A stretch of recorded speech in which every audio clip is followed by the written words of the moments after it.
पाकिस्तानी टिड्डियों ने की स्ट्राइक, किसानों की फसल हुई खराब, 50,000 हेक्टेयर कृषि भूमि बर्बाद। जून में चरम पर होगा टिड्डियों का आतंक। पाकिस्तान से आए रेगिस्तानी टिड्डियों के विशाल झुंड ने पश्चिमी और मध्य भारत में आतंक मचा रखा है। बीते दिन दशकों में टिड्डियों का ये अब तक का सबसे बड़ा हमला है। टिड्डियों को भगाने के लिए लोग अलग अलग तरीके अपना रहे हैं।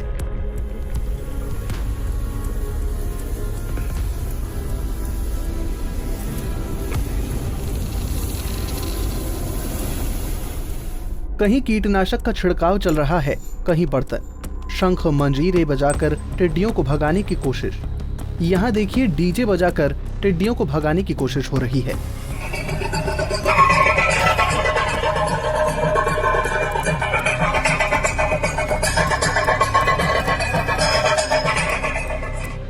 एएसपी राहुल श्रीवास्तव ने अपने ट्विटर अकाउंट पर यह वीडियो शेयर करते हुए लिखा कि डीजे और नाच गाने का उपयोग टिड्डियों को भगाने के लिए भी होता है। पाकिस्तान की तरफ से भारत के राजस्थान और मध्य प्रदेश में घुसने से पहले टिड्डियों के ये दल वहां भी काफी तबाही मचा चुके हैं। वहीं भारत में अब तक टिड्डियों के ये दल 50,000 हेक्टेयर कृषि भूमि को बर्बाद कर चुके हैं। टिड्डियों के हमले से दोनों राज्यों में मौसमी फसलों को बड़े पैमाने पर नुकसान पहुंचा। इसका नतीजा हुआ कि कई किसान तबाह हो गए हैं। सरकार के संगठन टिड्डी दल चेतावनी संस्थान यानी लॉकस्ट वार्निंग ऑर्गेनाइजेशन के डिप्टी डायरेक्टर केएल गुर्जर ने न्यूज एजेंसी एएफपी को बताया, प्रति वर्ग किलोमीटर के दायरे में फैले 8 से 10 टिड्डियों के दल राजस्थान और मध्य प्रदेश के कुछ हिस्सों में सक्रिय हैं। वहीं कुछ छोटे दल भारत के कुछ अन्य राज्यों में सक्रिय हैं। संयुक्त राष्ट्र के फूड एंड एग्रीकल्चर ऑर्गेनाइजेशन के मुताबिक 4 करोड़ की संख्या वाला टिड्डियों का एक दल 35,000 लोगों के लिए पर्याप्त खाद्य को समाप्त कर सकता है। एक वयस्क टिड्डा हर दिन अपने वजन के बराबर यानी करीब 2 ग्राम खाना खा सकता है। इससे बाढ़ और सूखे से जूझ रहे एक बड़े भौगोलिक क्षेत्र में खाद्य संकट पैदा हो सकता है। लेकिन सवाल है कि टिड्डियों के हमले इतने व्यापक कैसे हो गए। इसका एक प्रमुख कारण है 2018 से 19 में आए चक्रवाती तूफान और भीषण बारिश। कहां से आई इतनी टिड्डियां?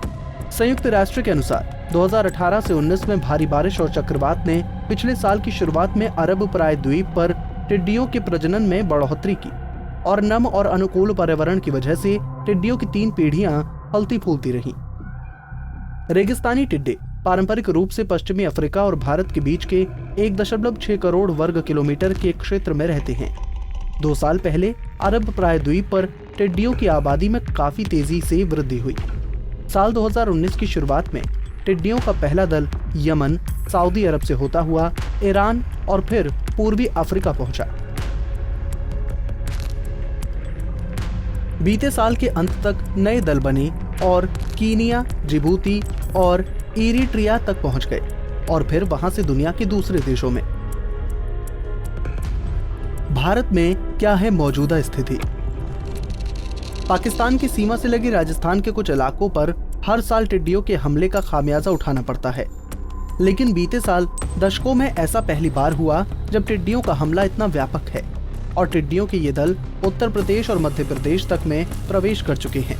इससे पहले बीते साल दिसंबर में टिड्डी दल ने गुजरात के किसानों को परेशान किया था, लेकिन इस साल टिड्डियों का दल राजस्थान और मध्य प्रदेश के कई इलाकों में फसलें चट करने के बाद अब उत्तर प्रदेश के झांसी में दाखिल हो गया है। भारत ने साल 1973 के बाद से अब तक कभी भी इतने बड़े स्तर पर टिड्डों का हमला नहीं देखा। लॉकस्ट वार्निंग सेंटर का कहना है कि हवा की गति और दिशा के कारण ये दक्षिण पश्चिम की ओर बढ़ रहे हैं। घबराने की बात यह है कि विशेषज्ञों ने चेतावनी दी कि जून में ये स्थिति और गंभीर हो सकती है। भारत में टिड्डियों का ये हमला ऐसे समय में हुआ जब देश पहले से कोरोना वायरस महामारी की चपेट में है और इससे जूझ रहा है।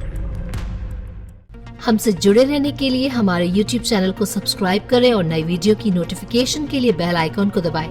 अगर आप ये वीडियो Facebook पर देख रहे हैं तो लाइक जरूर करें और ज्यादा से ज्यादा शेयर करें। धन्यवाद।